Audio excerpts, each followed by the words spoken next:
You already know what it is. Family is in the building, a.k.a. Rotimi, a.k.a. Mr. Butterscotch. Where's all the get up today? Where's no Mr. I mean, Mr. Butterscotch is every day, baby. But nah, that's special occasions. I love seeing that side of you on Instagram. Just seeing that playful side. Yeah. And there's so many sides to you. You're an actor. I mean, you dance. You act. I mean, you sing and everything like that. So.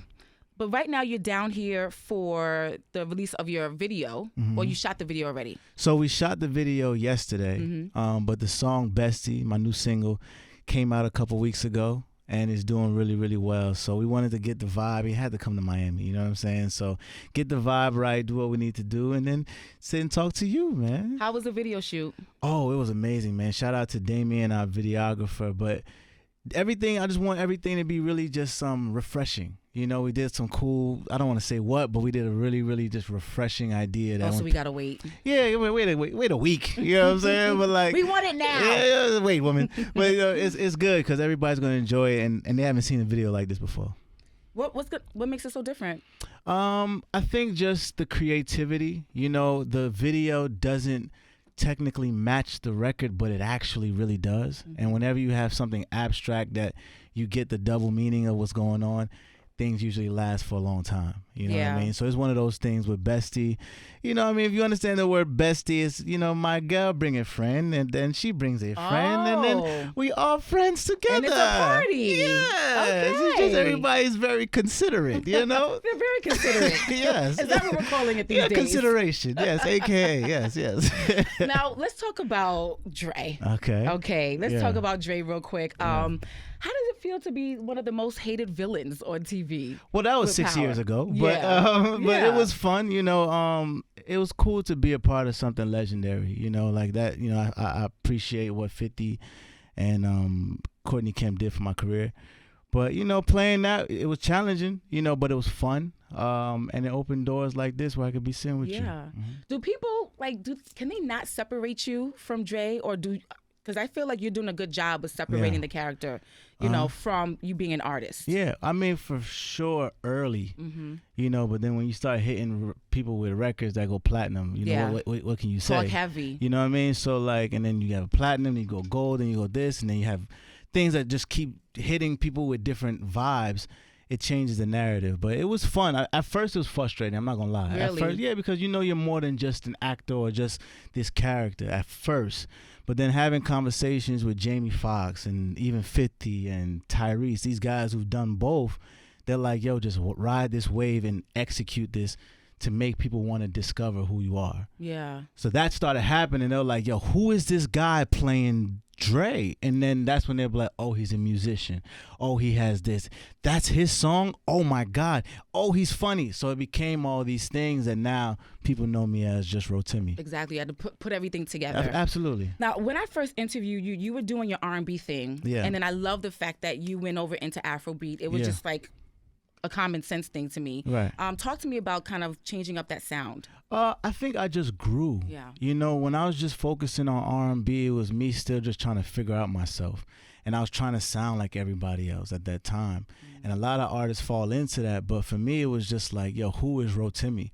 Like, who am I? And once I figured out, yo, you're... Like, did you look in the mirror and say, who are you, Rotimi? It got to that point. Deadass. It got to that... That's serious. Like, it got to that point where it was just like, yo, who are you, bro? And when I realized who I was, that's when you start hearing, baby, baby, yeah. That's when you start getting the identity of... Sing it again.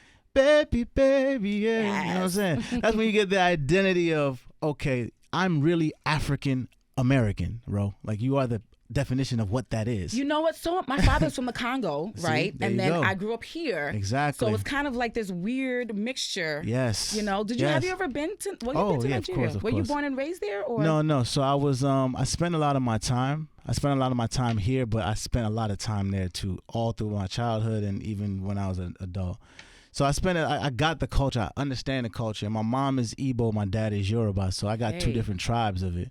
But, it was just like, yo, stop being something you're not. And then when I realized who I was, that's when you get the In My Bed records and the Bestie and the Love Rhythm, so that's what happened. I love it because it's taking us back to dancing. Yes. It's taking us back to loving and just like feeling sexy. Like I'm all about Afrobeat. I remember I was engaged to a man that was South African. Okay. So I was on the wave heavy, back 10 years ago. So I'm so glad that you embraced the culture and just making it happen. Absolutely. And, you know, for me, I carry the fact that, you know, I've been like a bridge for Africa to America, you know, early, you know. So it's been growing. I love it. And, it's in a great space. Now, a lot of artists, I think it's a weird transition when you are an artist and everything kind of shut down. Yeah. And you're trying to figure out who are you, what's the next move, because people weren't going to tours. Yeah. They were putting out music, but it's like, how can you connect with your fans? Yeah. And you did the Mr. Butterscotch thing, which was dope. Yeah. But then also, I know that you did really well with your money because you saved your checks from Power. That I read somewhere.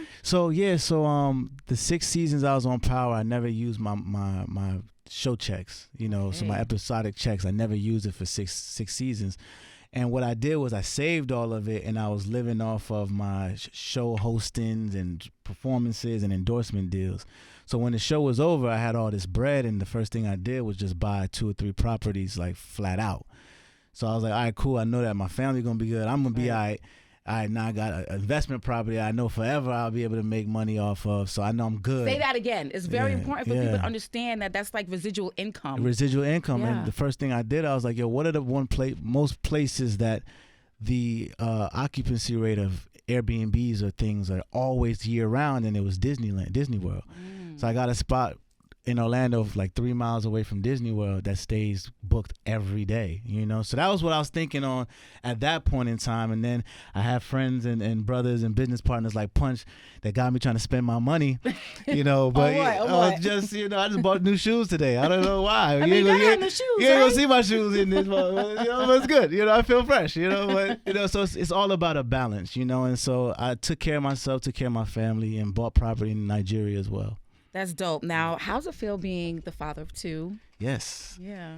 It feels like daddy. You know, I've always been daddy. Yeah. You know, I've always been zaddy, actually. Okay, zaddy. Yeah, I've always been zaddy. But no, but it's a blessing when a child comes into your life because it holds a mirror to you. It makes you be like, all right, yo, how do I get better as a man? Because this little person is watching everything I do.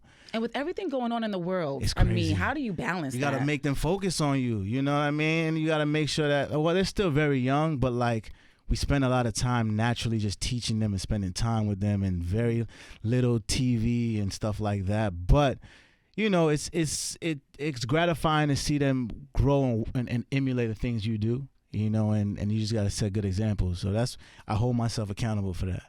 Do you find yourself being taught by your kids? Patience. Mm-hmm. I learned how to be more patient. I learned how to be more mindful. I learned how to be more communicative. So you start watching him and you be like, damn, I should have said that better. Let me try it again. So you start realizing that you're not as popping as you think you really are. So you just gotta just keep getting and sharpening yourself. Well, you are popping. When they grow up, they're gonna know Daddy's popping. I mean, you said it, not me. I'm just saying. You know, it's good. They're gonna know because Bestie's popping. Yes, it is. All right, so talk to me. We'll let the audience know about Bestie. When can we? What's going on? So Bestie is my new single. If you know Lauryn Hill, you will recognize this sample.